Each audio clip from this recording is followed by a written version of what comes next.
Setelah pada tutorial sebelumnya kita membahas tentang bagaimana cara menghitung panjang suatu kurva, maka untuk kali ini akan kita bahas bagaimana mencari luas permukaan benda putar. Sebagai ilustrasi, di sini ini adalah Y sama dengan fx. Kemudian saya akan memutar kurva tersebut terhadap sumbu X sejauh 360 derajat dengan batasan X mulai dari -1 sampai X sama dengan 1 ya. Jadi ilustrasinya seperti ini sumbu X, sumbu Y, dan ini sumbu Z, supaya hasil bentukannya nanti terlihat bahwa hasilnya nanti dalam bentuk 3 dimensi. Jika kita putar 360 derajat terhadap sumbu X, maka nanti akan kita peroleh daerah atau permukaan yang berwarna merah. Oke, ini ilustrasinya. Jadi ketika kurva tersebut kita putar, maka akan kita peroleh suatu permukaan.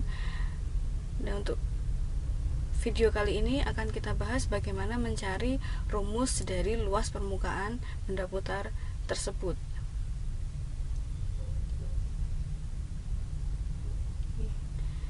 Dengan dasar panjang kurva yang sudah kita bahas pada video sebelumnya, konsep mencari luas permukaan benda putar, idenya masih sama, yaitu dengan mempartisi domain X-nya menjadi n partisi.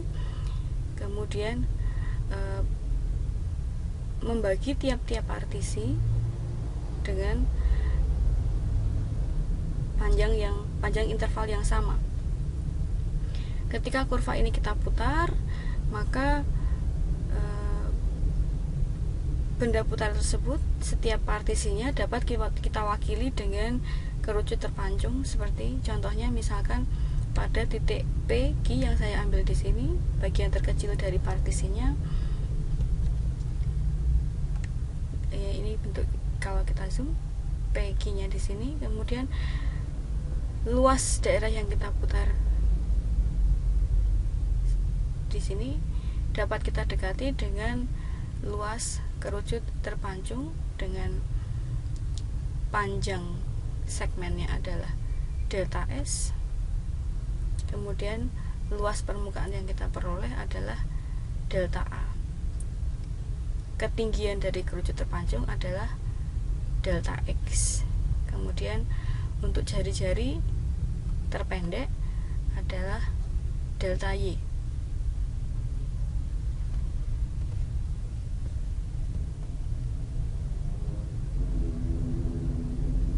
Dengan menggunakan rumus luas permukaan kerucut terpancung, maka kita peroleh delta A sama dengan 2pi Y delta S. Nah, pada satu partisi berlaku delta A sama dengan 2pi Y delta S. Semakin kecil delta X-nya, maka jumlahan dari luas permukaan masing-masing partisi akan mendekati luas permukaan benda putar. Sehingga dari sini ini 2pi ya. Jadi untuk delta X yang nilainya dekat dengan 0, maka bentuk persamaan ini dapat kita ubah dalam bentuk diferensial, yaitu dA per dx sama dengan 2pi ds per dx. Sementara pada materi sebelumnya sudah kita bahas bahwa nilai S di sini adalah panjang kurva dari A sampai B, sehingga karena 2pi ds per dx adalah turunan dari A, maka saya peroleh nilai A nya adalah integral dari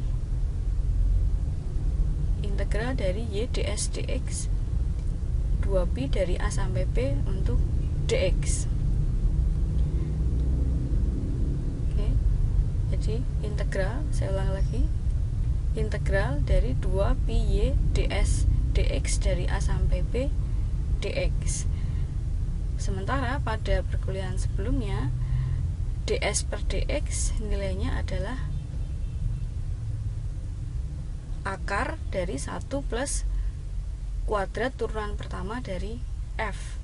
Sehingga secara umum luas permukaan benda putar dapat kita cari dengan 2pi dikalikan dengan Fx kalikan akar 1 plus turunan kuadrat turunan pertama F dari A sampai B. Ini luas permukaan dalam bentuk umum Y sama dengan Fx. Nah, selanjutnya bagaimana jika dalam bentuk parametrik, yaitu Y sama dengan Ft dan X sama dengan Gt. Jadi Y dan X di sini sebagai fungsi atas T. Masih kita lihat kembali delta A sama dengan 2pi Y delta S. Karena S di sini fungsi atas T, maka Y juga fungsi atas T, maka A di sini juga fungsi atas T. Sehingga kalau saya turunkan, saya bagi kedua ruas dengan delta T, kemudian saya hitung untuk delta T yang nilainya dekat dengan 0, maka saya peroleh dA per dt sama dengan 2pi Y ds per dt, atau hal ini ekuivalen dengan A sama dengan 2pi Y kalikan akar dari kuadrat X persen plus kuadrat Y aksen, dimana X aksen dan Y aksen di sini adalah turunan pertama terhadap T. Kemudian kita integralkan dari T1 sampai T2. Jadi ini adalah rumus luas permukaan di mana X dan Y-nya dinyatakan dalam bentuk parametrik.